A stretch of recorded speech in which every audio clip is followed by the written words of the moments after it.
mais um episódio do Nas Ondas do Saber, projeto de extensão da Universidade Federal Rural de Pernambuco.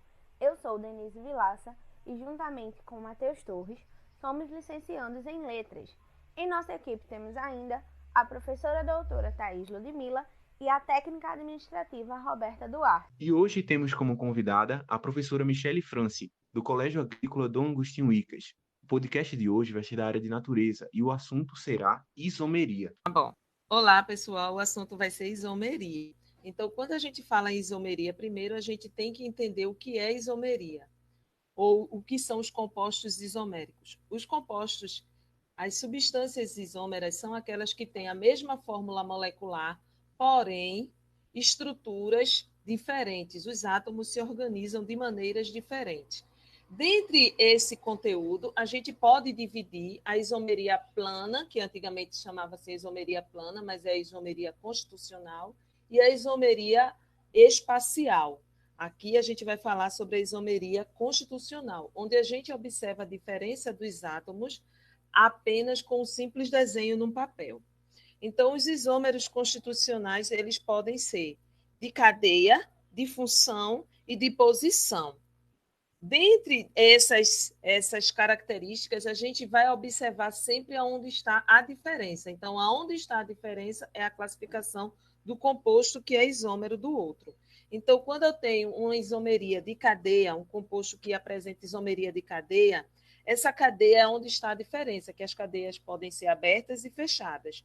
Então, se eu tenho, por exemplo, uma molécula com a fórmula molecular C4H8, então eu posso ter um but e um eno e posso ter um ciclo butano, uma cadeia aberta e uma cadeia fechada. Lembrando que todas as vezes que eu tenho cadeia aberta para cadeia fechada, quando eles são isômeros, a cadeia aberta vai ter uma insaturação e a cadeia fechada vai diminuir esse número de insaturação. Então, se eu tiver um composto que tem uma dupla ligação, quando fechar, ele não vai ter mais nenhuma insaturação.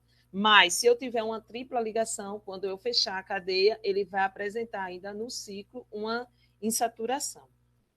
Também pode ter uma cadeia normal e uma cadeia ramificada.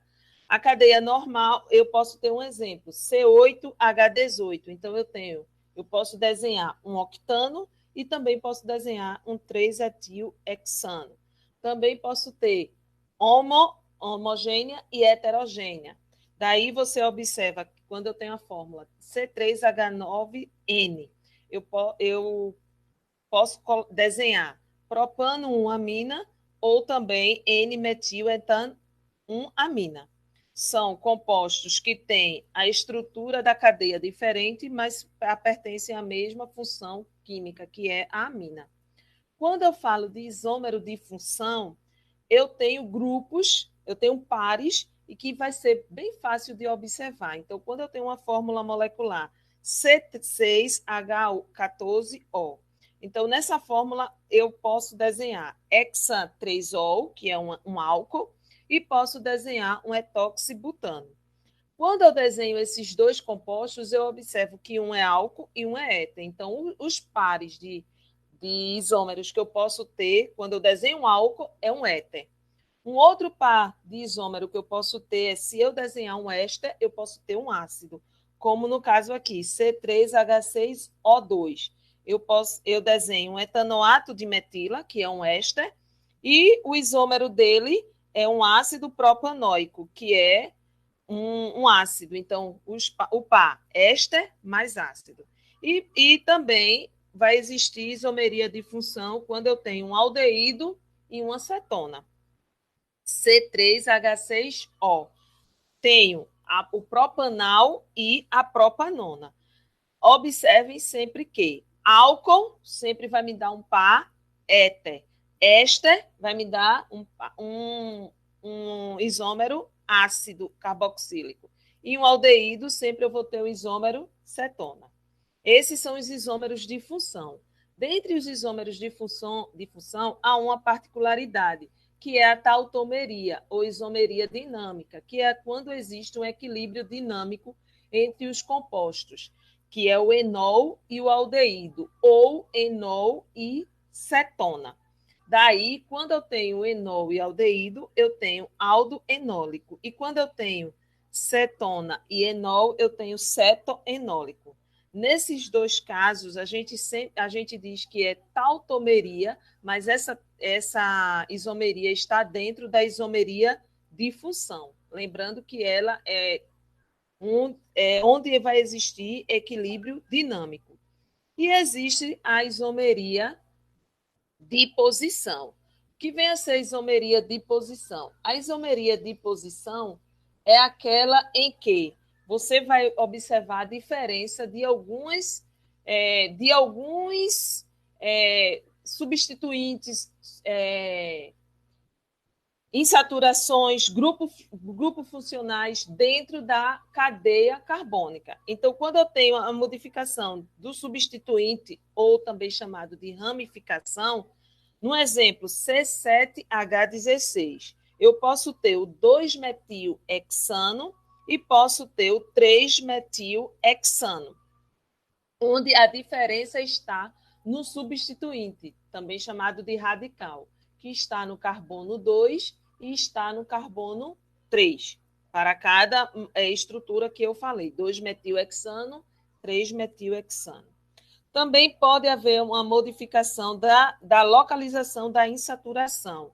Quando a fórmula C4H8, eu desenho um but1-eno e um but2-eno, ou seja, a localização da insaturação está sendo modificada. Ora ela está no carbono 1, ora ela está no carbono 2.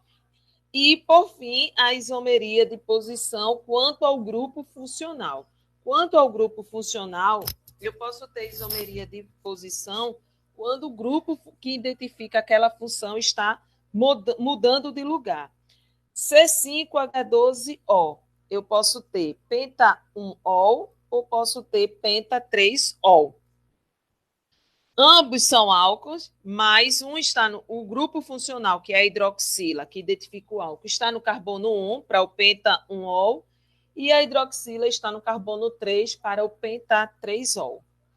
Lembrando e observando a mesma coisa do isomeria de função quanto à tautomeria, na isomeria de posição, existe também a questão de uma função, de um grupo que a gente chama de isomeria metameria, que é a questão da modificação da posição do heteroátomo. Esse heteroátomo deve estar dentro da cadeia carbônica.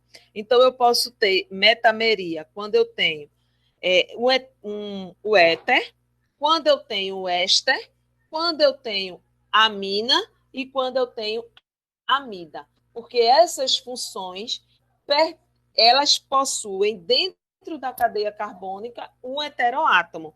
O éter e a amina, o éter, o oxigênio e a amina, o nitrogênio. Pode vir dentro da cadeia carbônica. Então, se esse heteroátomo mudar de lugar, eu tenho uma isomeria chamada metameria. E no éster e na amida, como eu tenho um heteroátomo dentro da cadeia carbônica, que é o nitrogênio ou o oxigênio também, eu também vou ter a metameria, ou um exemplo também de isomeria de posição, que está dentro da isomeria de posição, né? Mas é chamado de metameria.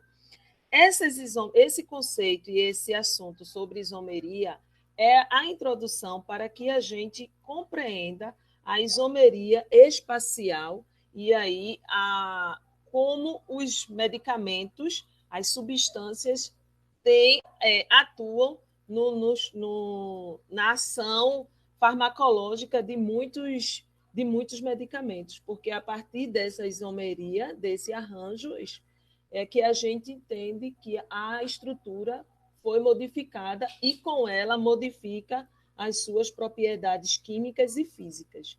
Isso é muito importante quando a gente fala de isomeria espacial, que é o assunto da próxima aula. Agradecemos a professora Michele pela parceria e a você, nosso ouvinte, por estar conosco. Você pode nos acompanhar pelo YouTube e Spotify. E nos siga no Instagram, @ondas.saber, e até o próximo episódio.